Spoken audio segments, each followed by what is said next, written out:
بسم اللہ الرحمن الرحیم۔ السلام علیکم ورحمۃ اللہ وبرکاتہ۔ محترم سامعین، کیسے ہیں آپ سب؟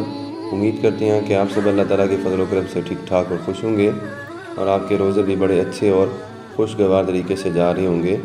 اللہ تعالیٰ سب کو روزے رکھنے کی توفیق عطا فرمائے، اور جو ہم روزے رکھ رہے ہیں انہیں اپنی بارگاہ میں قبول و مقبول فرمائے۔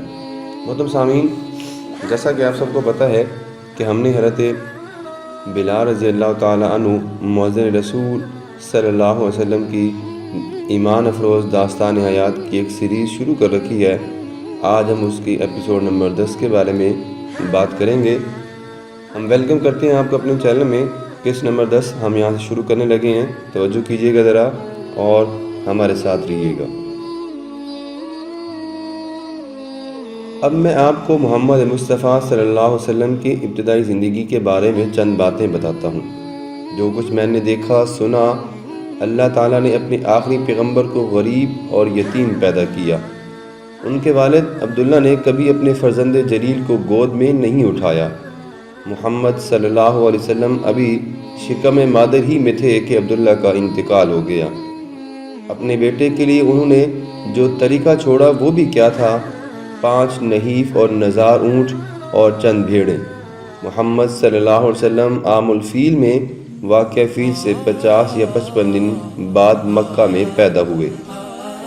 مجھ غلام کی پیدائش سے 12 سال پہلے صبح کا وقت تھا اور بہار کا موسم۔ ربیع الاول کی 9 یا 12 تاریخ تھی۔ پیدائش کے دن کے متعلق انہوں نے میرے سامنے ایک اعرابی کو بتایا تھا کہ ان کی ولادت پیر کے دن ہوئی تھی۔ عیسوی تاریخ کے مطابق سن عیسوی 571 یا 70 عیسوی مہینے پر مشتمل تھا، اور اپریل کی تاریخ تھی یا ماہ ربیع الاول ہی کی تاریخ تھی۔ کہتے ہیں کہ میلاد محمد صلی اللہ علیہ وسلم کی رات عرش الہی پر ایک جشن برپا ہوا تھا۔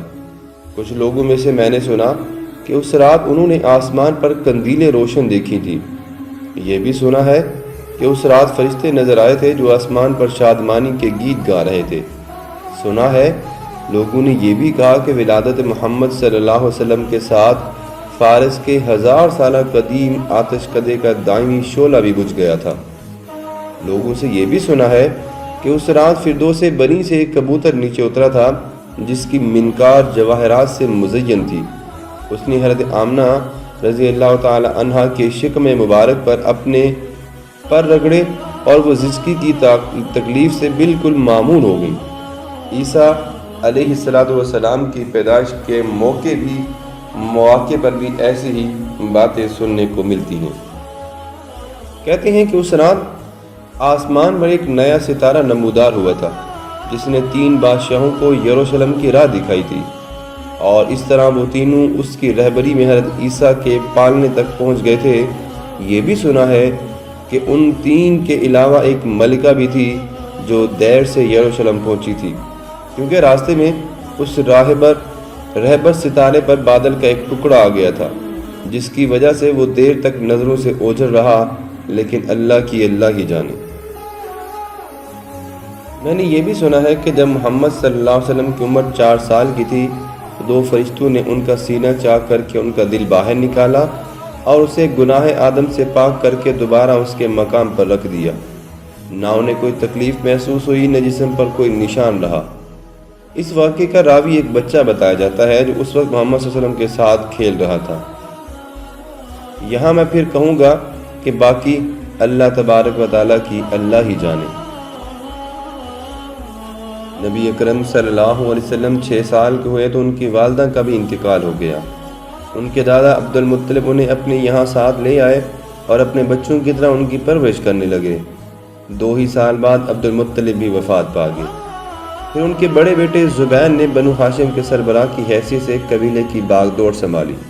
محمد صلی اللہ علیہ وسلم کی کفالت اور پرورش کی ذمہ داری بھی سردار بنو ہاشم کی حیثیت سے انہوں نے ہی قبول کی۔ جب 20-21 سال کے ہوئے تو زبیر کی بھی وفات ہو گئی، مگر اب وہ 20-21 سالہ نوجوان تھے۔ زبیر کے بعد ابو طالب بنو ہاشم کے سردار بن گئے اور محمد صلی اللہ علیہ وسلم ان کے یہاں منتقل ہو گئے۔ غربت اور کثرت اولاد کی وجہ سے ابو طالب کے حالات باقی بھائیوں جیسے نہ تھے، مگر محمد صلی اللہ علیہ وسلم کو ان سے بہت محبت تھی، خود ابو طالب کو ان سے بہت پیار تھا۔ ایک مرتبہ وہ انہیں ایک تجارتی قافلے میں اپنے ساتھ شام پہ بھی لے گئے تھے۔ اس سفر کے بارے میں بھی کئی معجزات مشہور ہیں۔ کہتے ہیں کہ ان پر ایک بادل کا ٹکڑا ہمیشہ سایہ کیے رہتا تھا۔ یہ بھی سنا ہے کہ بحیرہ نامی ایک عیسائی راہب نے جب یہ دیکھا تو اسے حیرت ہوئی، پھر اس نے ان کے شانوں کے درمیان مہر نبوت دیکھی جو ایک بڑے سکے کے برابر تھی۔ یہ آنے والے پیغمبر کی نشانیاں تھیں جو بحیرہ راہب نے اپنی کتابوں میں پڑھی تھیں۔ یہ دیکھ کر اس نے ان کی نبوت کی پیش گوئی بھی کر دی تھی۔ معجزات کے بارے میں تو میں صرف اتنا ہی کہوں گا کہ جو قرآن میں تحریر ہے کہ وہ لوگ جو علم نہیں رکھتے موجوں سے اپنا پیٹ بھر لیتے ہیں، دراصل انسان کی حوث کبھی کبھی اس کی ضرورتوں سے بڑھ جاتی ہے، ورنہ حقیقت یہ ہے کہ اس کی ضرورت اتنا ہی جاننے کی کوشش کرے جو ان موقعوں کے بارے میں قرآن مجید میں آیا ہے، نہ کم نہ زیادہ۔ ویسے یوں بھی دیکھنے میں آیا ہے کہ ایک شخص کسی واقعے کو معجزہ کہتا ہے اور دوسرا محض ایک رمز، یہ حکایت سمجھتا ہے۔ میں اکثر سوچتا ہوں کہ موسیٰ علیہ السلام کے 16 معجزات جنہیں ہزاروں لوگوں نے اپنی آنکھوں سے دیکھا، کائنات میں ایک فوری اور دائمی انقلاب کیوں نہ لا سکے۔ میں سمجھتا ہوں کہ جب اللہ تبارک و تعالیٰ نے اپنی آخری کتاب نازل فرما دی تو اس نے مزید کسی معجزے کی ضرورت بھی نہیں سمجھی۔ قرآن حکیم ایک مرکزی اعجاز تھا جو اللہ تبارک و تعالیٰ کی طرف سے دیا گیا تھا، اسی طرح جیسے پہلے عیسیٰ علیہ السلام اللہ تعالیٰ کے مرکزی اعجاز کی حیثیت رکھتے تھے۔ محمد صلی اللہ علیہ وسلم نے مجھے بتایا کہ بچپن میں وہ غلہ بانی بھی کیا کرتے تھے۔ صبح صبح بھیڑوں کے ریوڑ مکہ کی پہاڑیوں پر لے جاتے تھے اور وہاں دن بھر ان کے چارے کے لیے خود خاردار جھاڑیوں کے سیاہی مال پھل اکٹھے کیا کرتے تھے۔ انہوں نے ہی مجھے بتایا کہ اپنے وقتوں میں سبھی پیغمبروں نے بھیڑیں بھی چرائی ہیں۔ میرے خیال میں اس میں بھی قدرت کی مصلحت ہی ہوگی۔ تنہائی انسان کو فطرت کے قریب کر دیتی ہے۔ انسان جب صحرا کی کھلی اور تازہ فضا میں تنہا اپنے چاروں طرف نظر دوڑاتا ہے تو اسے لگتا ہے جیسے وہ سب مناظر صرف اس کے لیے تخلیق ہوئے ہیں۔ اس کے ذہن میں انسان کی اہمیت کا احساس جاگنے لگتا ہے۔ چار سو پھیلے ہوئے فطرت کے بے کرام مناظر اسے دعوت فکر دیتے ہیں۔ وہ اپنی ذات اور کائنات کے تعلق پر غور کرنے لگتا ہے اور بات خالق کے کائنات تک جا پہنچتی ہے۔ شہر سے دوری اس کے ذہن کو الجھنے نہیں دیتی۔ شہروں میں انسان وقت کی چیرہ دستیوں کا شکار ہو جاتا ہے۔ ماضی کی پرچھائیاں اور مستقبل کے سائے اس کے حال پر چھائے رہتے ہیں اور وہ کسی عظیم مقصد کی جستجو کے قابل نہیں رہتا۔ شہروں کی مستقل آبادیاں، وہاں کے گلی کوچے رفتہ رفتہ انسان کی اخلاقی اور روحانی اقدار کو دیمک کی طرح چاٹ جاتے ہیں اور وہ اپنے ماحول کا غلام بن کر اپنے اندر سمٹ کر رہ جاتا ہے۔ صحرا کی آزاد فضا یہ تمام بندھن توڑ دیتی ہے اور انسان کو کشادگی اور افاقیت کا احساس دلاتی ہے۔ فطرت اپنی تمام تر معصومیت اور پاکیزگی کے ساتھ، اپنی تمام تر قوت اور حیبیت کے ساتھ ہمیشہ سے صداقتوں کی علامت رہی ہے۔ یہ ایک راہ اور ایک مسلک بھی ہے جس میں ہر دور کے انسان نے پناہ پائی ہے۔ اس کی عظمت کا اندازہ یوں لگائیے کہ اگر ہمیں انسان کے بنائے ہوئے اعلیٰ سے اعلیٰ مدرسے اور فطرت کے مدرسہ ازلی کے درمیان انتخاب کرنا ہو تو ہم فطرت ہی کی درسگاہ کا انتخاب کریں گے۔ انسان کی بنائی ہوئی تمام چیزیں ختم ہو جائیں تب بھی فطرت کی تباہی کے مقابلے میں وہ ایک معمولی حادثہ ہوگا۔ صحراؤں میں غلہ بانی کرنے والے اسی مدرسہ فطرت کے طالب علم ہوتے ہیں۔ سرکار دو عالم صلی اللہ علیہ وسلم جب 14 سال کے ہوئے تو ان سے غلہ بانی چھڑوا دی گئی۔ اب ان کی عسکری تعلیم ہونا شروع ہو گئی۔ محمد صلی اللہ علیہ وسلم کم عمری کی وجہ سے تلوار نہیں چلا سکتے تھے، البتہ اپنے جد امجد حضرت ابراہیم اور حضرت اسماعیل کی طرح ان کا رجحان تیر اندازی کی طرف بھی تھا۔ اس عمر میں بھی انہوں نے اس فن حرب میں خاصی مہارت حاصل کر لی تھی۔ اس مہارت کی ایک وجہ یہ بھی تھی کہ ان کی نظر غیر معمولی طور پر بہت تیز تھی۔ مکہ میں مشہور تھا کہ وہ عقد ثریہ کے 12 ستارے گن سکتے تھے۔ پہلی جنگ جس میں وہ شریک ہوئے تھے حرب الفجار تھی۔ یہ خون ریز جنگ 3-4 سال جاری رہی مگر لڑائی صرف 5 دن ہوئی۔ حرب الفجار کی جس جنگ میں محمد صلی اللہ علیہ وسلم شریک ہوئے تھے 1 دن کی تھی۔ اس میں ان کے ذمے یہ کام تھا کہ وہ دشمن کے چلے ہوئے تیروں کو میدان جنگ سے اٹھا اٹھا کر جمع کرتے اور اپنے تایا زبیر اور ابو طالب کو لا کر دیتے۔ ان کے ترکش خالی ہونے لگے تو وہ مزید تیر جمع کر کے لاتے۔ سارا دن وہ چیختے چلاتے، زخمیوں، لاشوں اور کٹے ہوئے انسانی اعضاء کے درمیان تلواروں، نیزوں اور بھالوں کی زد سے اپنے آپ کو محفوظ کرتے، گھوڑوں کی ٹانگوں سے بچتے بچاتے، انسانی خون سے رنگے میدان کارزار میں دوڑ دوڑ کر تیر جمع کرتے رہتے۔ ان کو یہ دن اچھا نہیں لگا، وہ اسے اپنے ذہن سے محو کر دینا چاہتے تھے۔ میں نے ایک دن انہیں کہتے سنا کہ کاش وہ دن کبھی طلوع ہی نہ ہوتا، کتنا خون بہا تھا اس جنگ میں۔ اور بات یہ اور تھی کہ کنانہ کے ایک شرابی نے حوازن کی شاخ بنو عامر کے ایک فرد کو سوتے میں قتل کر دیا تھا۔ قریش کنانہ کے حلیف تھے، اس لیے ان کی زیادتی کے باوجود ان کا ساتھ بھی دے رہے تھے۔ محترم سامعین، آپ دیکھ رہے ہیں حضرت بلال رضی اللہ تعالی عنہ مسجد رسول صلی اللہ علیہ وسلم کی ایمان افروز داستان حیات۔ وہ اور بڑے ہوئے، نبی اکرم صلی اللہ علیہ وسلم تو انہوں نے تجارت شروع کر دی اپنے والد کی طرح، بہت چھوٹے پیمانے پر۔ یہ مجھے کبھی معلوم نہیں سکا کہ وہ کس چیز کی تجارت کرتے تھے، پھلوں کی، جانوروں کی، مصالحوں کی، عطر یا ریشم کی۔ اس بات کا کبھی ذکر نہیں آیا۔ ان تمام تر معمولات کے باوجود، جن میں کوئی غیر معمولی بات نہیں تھی، محمد صلی اللہ علیہ وسلم کو اپنی ذات غیر معمولی تھی۔ وہ تمام مکی انسانوں سے بہت مختلف تھے۔ محترم سامعین، مکہ تاجروں، سوداگروں اور دکانداروں کا شہر تھا، اور ہر کاروبار میں چھل کپٹ کرنے والوں کے بہتات بھی یہاں بہت تھی۔ ان میں محمد صلی اللہ علیہ وسلم واحد شخص تھے جن کے بارے میں ہر زبان پر یہ تھا کہ وہ لین دین میں انتہائی ایماندار ہیں۔ انہوں نے کبھی کسی کو دھوکہ نہیں دیا، کسی کو اپنے مال کے بارے میں مغالطے میں نہیں رکھا، جو نقص ہوا گاہک کو پہلے بتا دیا۔ مکے کے ماحول میں ان کی ذات ایک عجیب مثال تھی، سب سے الگ۔ اتنا اعتبار تھا ان کا کہ شہر کے لوگ ان کے پاس اپنی امانتیں رکھوا جاتے تھے۔ سارے مکہ میں وہ الامین کے نام سے جانے پہچانے جاتے تھے۔ یہ شاید اس لیے بھی کہ ان کا اپنا نام سب کے لیے بہت غیر مانوس تھا۔ محمد صلی اللہ علیہ وسلم سب کے لیے ایک نیا نام تھا جو پہلے کسی کا نہیں رکھا گیا تھا۔ ان کی امانت اور ایمانداری کا چرچا اس قدر پھیل گیا تھا کہ ان سے تین گنا عمر کے تاجر انہیں بلواتے اور انہیں ثالث تسلیم کر کے آپس کے جھگڑے بھی نمٹاتے۔